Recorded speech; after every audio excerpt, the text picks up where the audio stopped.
అంటే ఇప్పుడు డోనర్ ఎవరైతే సెమెన్ ఇస్తున్నారో వాళ్ళ డీటెయిల్స్ అన్నీ కంప్లీట్‌గా మీరు పెట్టుకొని అవి పేషెంట్‌కి ఇస్తారా? సో ఏంటంటే అందులో ఓన్లీ ఫిజికల్‌గా మనము వీళ్ళ యొక్క వాళ్ళ యొక్క బ్లడ్ గ్రూపింగ్, వాళ్ళ యొక్క కలరు, కాంప్లెక్షన్, తర్వాత వాళ్ళ ఐరిస్ కలర్, డోనర్స్ స్పెర్మ్స్ ఎవరైతే ఇస్తున్నారో వాళ్ళు ఏంటంటే కంప్లీట్‌లీ అనానిమస్.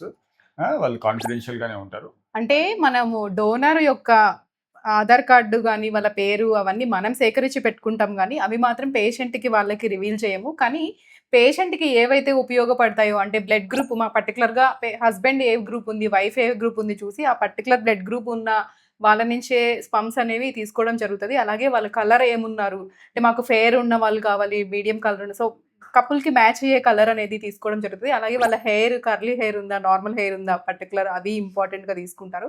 అలాగే వాళ్ళ ఫ్యామిలీ ఏమేమున్నాయి పర్టిక్యులర్‌గా అనేవి చాలా ఇంపార్టెంట్. ఫ్యామిలీలో ఏమన్నా హార్ట్ డిసీజ్ గాని, మేజర్ క్యాన్సర్స్ గాని అట్లా ఏమన్నా రన్ అయితున్నాయా, మెంటల్ రిటార్డేషన్ అవన్నీ కంప్లీట్ హిస్టరీ తీసుకొని, దాని నుంచి వాళ్ళకేం లేవు అన్న తర్వాత మనం బ్లడ్ టెస్ట్‌లన్నీ తీసుకొని, వాళ్ళ నుంచి మనం సెమెన్ శాంపుల్ అనేది తీసుకోవడం జరుగుతది.